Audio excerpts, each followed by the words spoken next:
الحمد لله رب العالمين وبه نستعين على أمور الدنيا والدين وصلى الله على سيدنا محمد وعلى آله وأصحابه أجمعين وبعد. السلام عليكم ورحمة الله وبركاته إخوتي وأخواتي. First I'll start greeting and praising Allah subhanahu wa ta'ala, my brothers and sisters in Islam. Inshallah, I would like to welcome our Shaykh Mufti, and alhamdulillah, it's an honor to have him with us here in this gathering. May Allah subhanahu wa ta'ala bless him and grant him Jannatul Firdaus al-A'la. And we ask Allah subhanahu wa ta'ala to put all the a'mal and the khair that he's doing in his mizan al-hasanat. So inshallah, the Shaykh, we will have few questions inshallah for him, and inshallah will benefit from him. Alhamdulillah, you know, he's been giving talks all yesterday and before and so on, alhamdulillah, and last night, alhamdulillah, with the youth we have enjoyed. So inshallah, we'll start a few questions with the Shaykh inshallah, and stay with us inshallah and benefit from this inshallah, and maybe it might help you somewhere in your lifetime. So Shaykh, inshallah, what came through my mind was, you know, first time when you, before you went to Medina and so on, first time when you said, you know, what do I want to do in my life? What inspired you? Was there any Shaykh inspired you to say, you know, to come and say, you know what, I want to give a da'wah like him, or I want to study like him, or, you know, I have this you know, abilities that maybe other people don't have it. So what light did you see going to Medina, studying there, and then not only just studying and just finishing, but again studying more and doing your masters and so on, and, you know, boosting yourself, being around Medina more. And every time I see you, mashallah, you're always having your kitab with you, you know. So alhamdulillah, so it shows that love of the deen and love of Islam and love of education. So inshallah, so just give us a short, you know, inspiring to our brothers and sisters that who are today sitting at home and just wondering what they want to do in life. Khair, inshallah.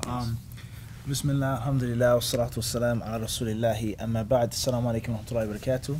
First and foremost, we always thank Allah in the beginning and the end, for the good and for that which isn't so good, when it's smooth, when it's rough, at home, when on the road. We always thank Allah, the mighty and the majestic, as is mentioned in the Quran, that Allah has the praise, wa lahu alhamdu, Allah has the praise in this life and in the next. Then, I would like to thank you, for those who know or don't know, my brother in Islam, Sheikh Jami', Allah subhanahu wa ta'ala has given him a great deal of talent and skill and blessed him. May Allah make more Muslim youth like him. Ameen. Bi'idhnillahi subhanahu wa ta'ala. And I've had the opportunity and the blessing to meet him, sit with him, cooperate with him a few times, alhamdulillah, in the noble city of Medina, near the sacred mosque of the Prophet alayhi salatu wasalam. And this is, alhamdulillah, our first time on Canadian soil. So I'm happy that Allah brought us together again, and thank you for making the time and inviting me to do an interview. I'm grateful for that. May Allah bless you. Ameen.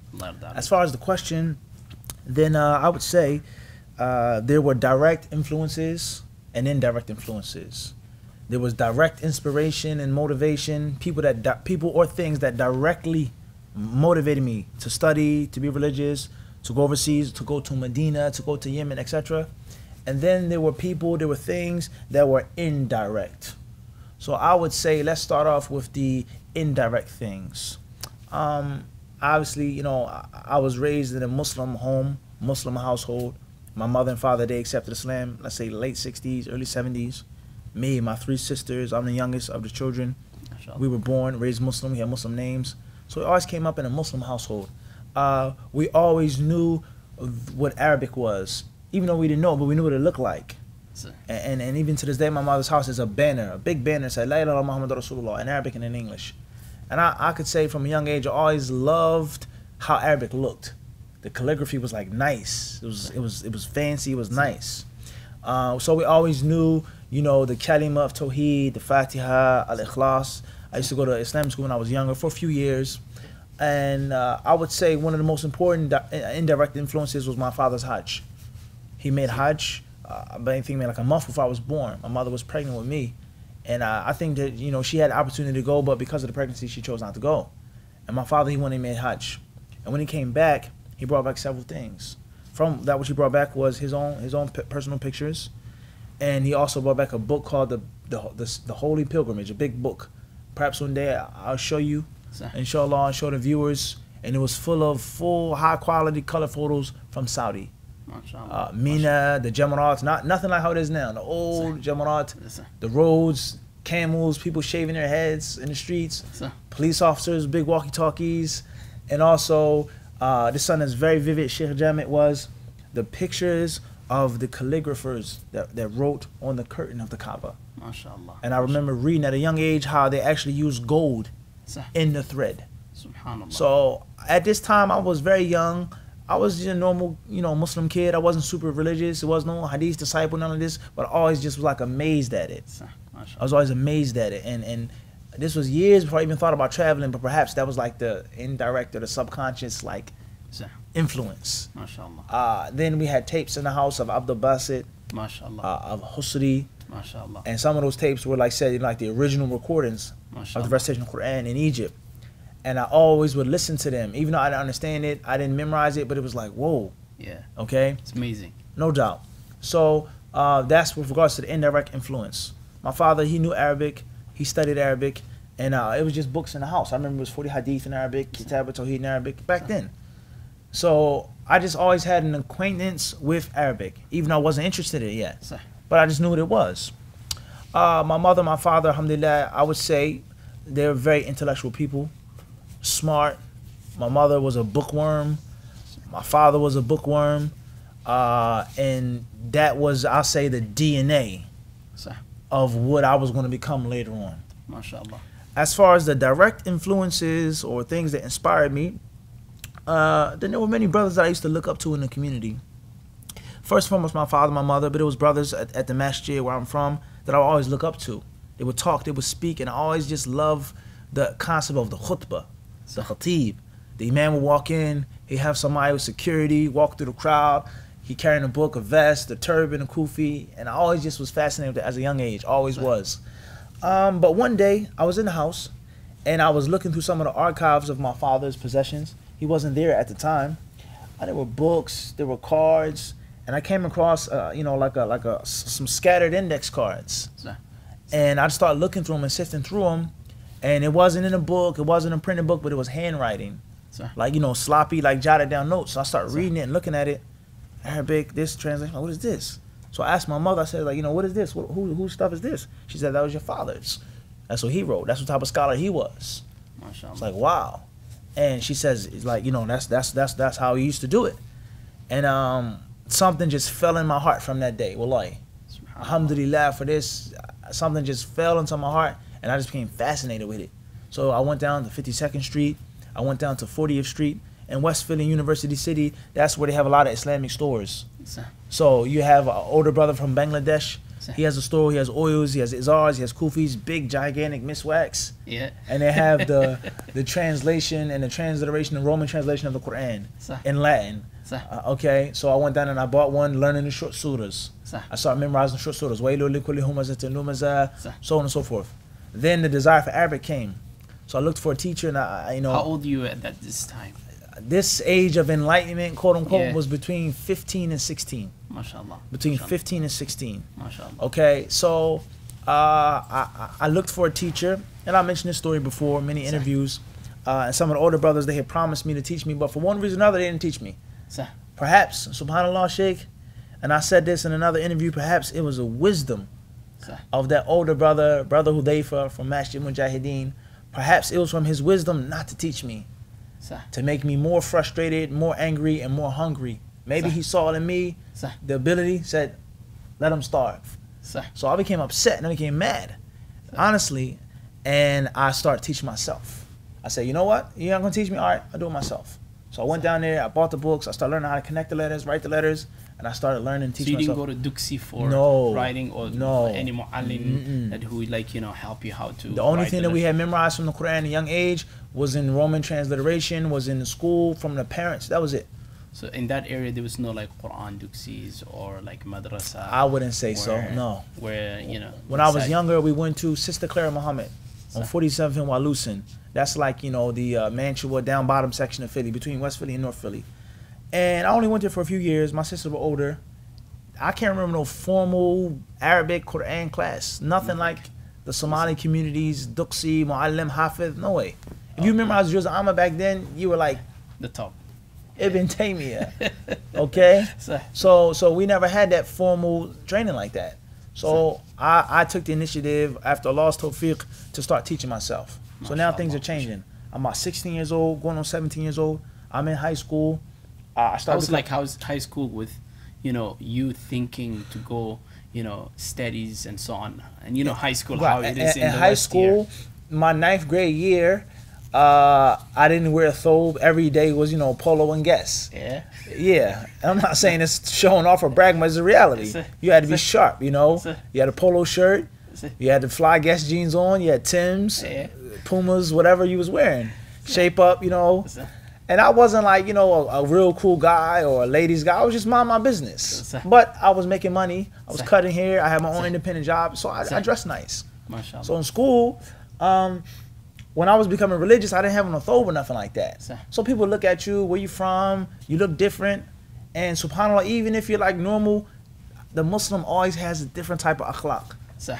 It's always a different type of like gleam and beam that you have on you that the kuffar don't have, and they notice this. MashaAllah. So as time went on, and this is going to lead me to a very interesting story. It was a brother that I met who was from a different part of West Philly. He was close to the school. I went to West Philadelphia High, Sir. okay, which is in, like I said, towards the down bottom section, University City, between that, okay, you're talking like 48th, 47th, and Walnut.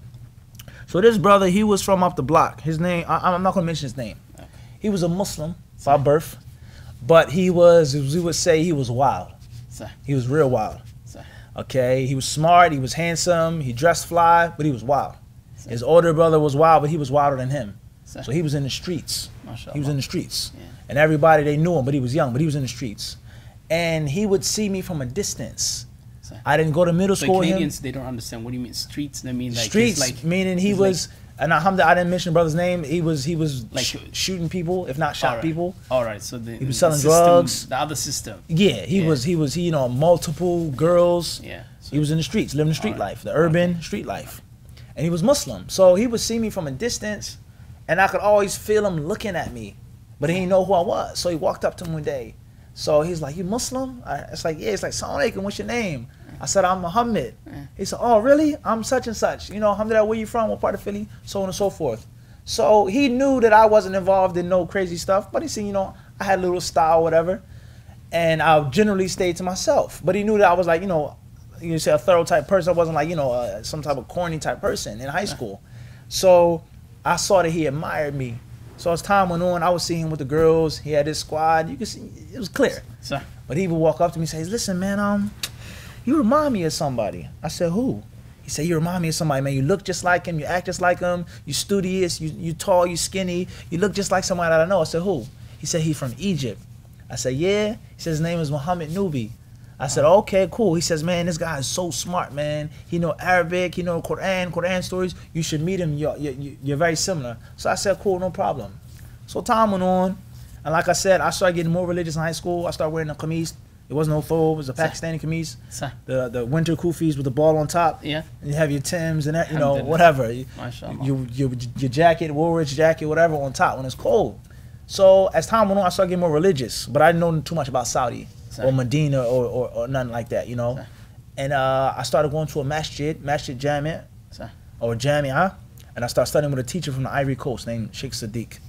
So we're going to summarize the story because I've spoken the story many times before. Sir. At the end of the day, I started getting into class, I started becoming successful, and I was introduced to a brother who was a University of Medina student Sir. from Kulliyat Hadith, Sir. Sheikh Musa. Sir. May Allah preserve him. So I was introduced to him, and Sheikh Musa's close friend was Muhammad Nubi. MashaAllah. So I met Sheikh Musa, he introduced me to him, but it still didn't click. Sir.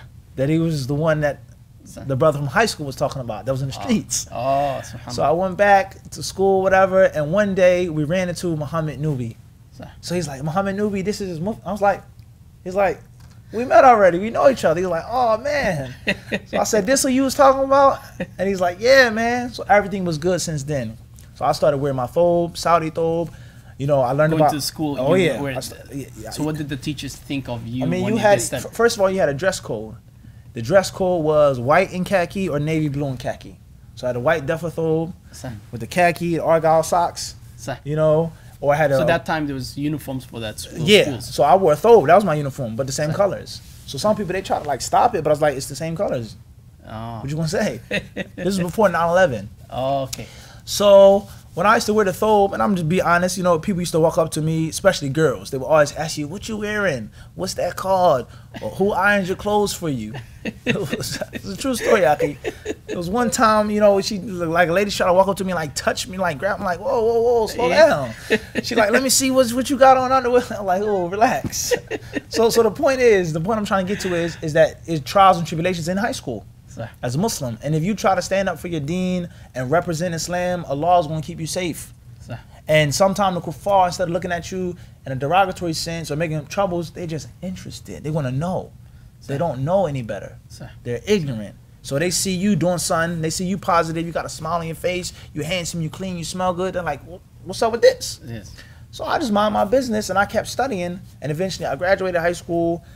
Sheikh Musa from Medina, he told me, come to Medina. He asked me one day, outside of Masjid Jamia, he says, what do you want to do? I hear you studying, I hear you sharp. MashaAllah, I hear a lot of good things about you. You're like, but what's your plans? So I told him, I said, I want to study Islam. He said, yeah? He said, where you want to study Islam? I said, I don't know, California, find some institute in America. He said, got a better idea. Like we find in the hadith, ala adulluka ala, shall I not show you something better? He said, why don't you go to the Prophet city and study Islam?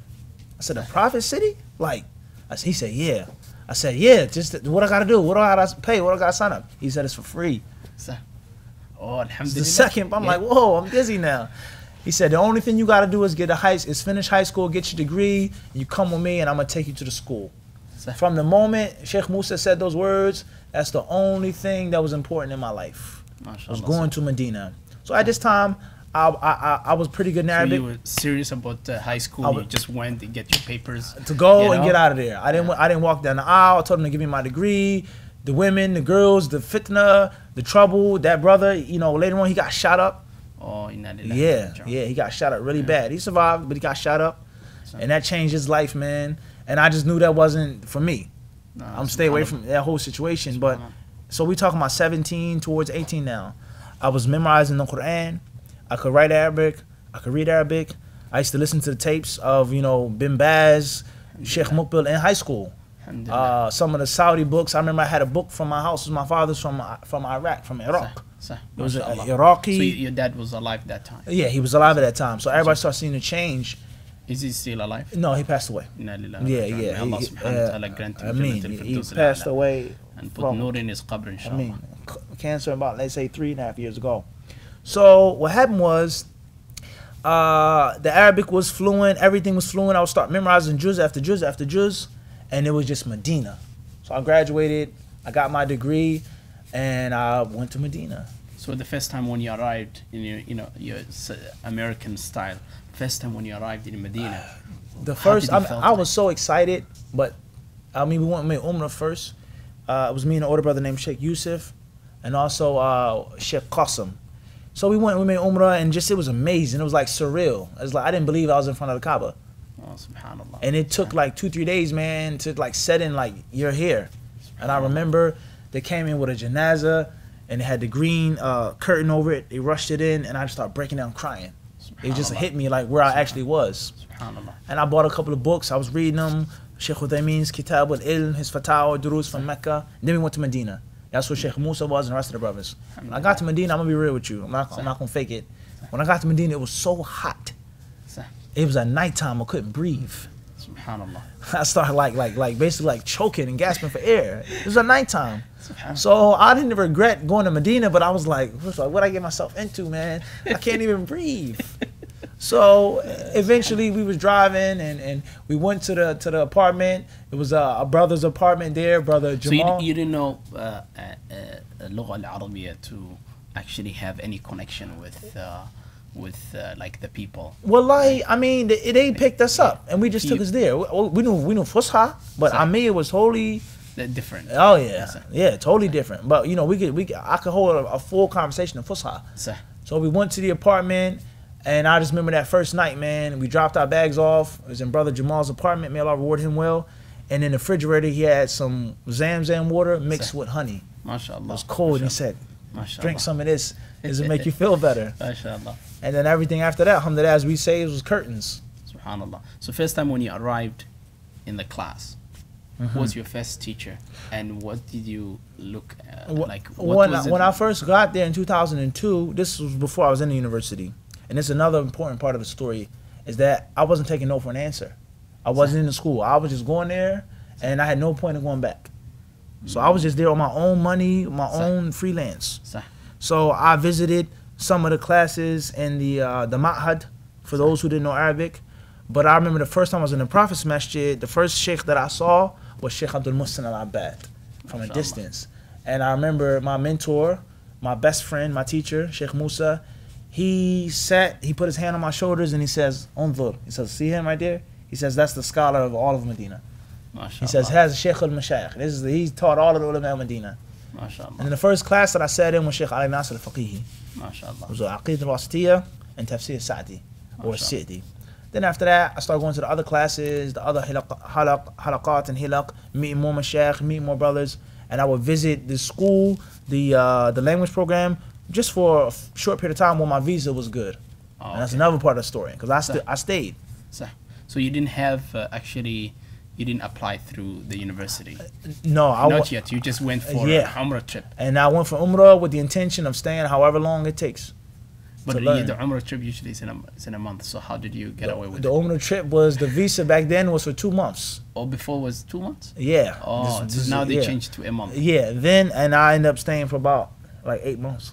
And did you go and renew it and speak to the you know? Nah, they didn't renew anything. And then they accepted you. We were just renegades. And you know, I read some fatwa, I talked to some people, and then just, whether I was right or wrong, like, you know, if you're seeking knowledge, just do it. No, but the thing is that, how did you get away with one, you know, there's always stops in Saudi, and, you know, they always check out passports. Right. Well, I mean, I got stories too. It was sometimes, you know, at the time we were going to Sheikh Ubaid al-Jabiri's durus in his house. And the Sheikh at this time was living very far from where we were. So we had to drive out. So you weren't part of the Medina school? No. So you just used to visit or just go to the Druze? I would go to the Druze. In the masjid? Yeah, that's right. At nighttime, I would teach myself. I would transcribe tapes, or read books, memorize, and just do my own thing. And we went to the Sheikh's house. We were driving back, and it was a checkpoint. And all of the brothers, they had their visas or their cards, their passports. Mine was expired. It's not like, you know, America, you better not have a checkpoint. No. Except if it's a checkpoint. You know, like they're checking for drinking and driving and stuff like that. So now they have to check your passports and your documents. So I remember it was a bunch of us, and from the brothers, as well as a brother named Aqil Ingram, may Allah preserve him. And he said to me, because it was like a serious checkpoint, and he was making everybody get out. He said, "Don't worry, Mufti, I got you." He says, don't say anything, don't speak anything, I'm going to take care of you, don't worry about it. So, you know, I wasn't too nervous, but just, you know, and eventually they start talking to him, they looked at a few brothers' cards, and it's like, go. Alhamdulillah. SubhanAllah, Allah saved you guys. And then when it was time to leave Medina, for one reason or another, we had to go where we were staying. Sheikh Musa, he said to me, he says, listen, when you get to the airport, they're going to ask you about why is your visa 6 months expired. He says, tell them one thing and one thing only. Says that you were seeking knowledge, and that's it. So when I got there, I booked my flight. The guy at the immigration's desk, he looked at it, he's like, "Mahada ya Sheikh?" Like, you know, what is this? You stay in illegal all this time. Wallahi al-azim, I swear. I said to the man, Kuntu atlubul ilm. I said I was seeking knowledge. He stamped it, said go. Just like when Musa said, trust your teacher. Put your trust in Allah first and foremost, trust your teacher. Then after that, I left. And we know later on what happened, and eventually I got accepted and came back without no problems. Alhamdulillah. Alhamdulillah. MashaAllah. Jazakallahu khairan. May Allah subhanahu wa ta'ala reward you. Ameen. And giving us this beautiful stories and exciting, and alhamdulillah, sometimes you will take something in your life that is going to help you somewhere, inshallah. May Allah subhanahu wa ta'ala help you, make easy for you if you are seeking knowledge, and may Allah subhanahu wa ta'ala make it easy for us to increase our knowledge and to make us, inshallah, people that who will become the people of Ahlul Ilm, inshallah. And we'll leave it here, and we'd like to thank our Shaykh Muhammad Mufti. May Allah subhanahu wa ta'ala put him in highest Jannah and forgive his parents and grant his parents Jannatul Firdaus al-A'la, and put nur in his father's grave, put the nur, inshallah. We ask Allah subhanahu wa ta'ala to forgive us and to give us the tawfiq. Wa akhiru da'wana and alhamdulillahi rabbil alameen. Wassalamu alaikum wa rahmatullahi wa barakatuh. And don't forget to share and subscribe.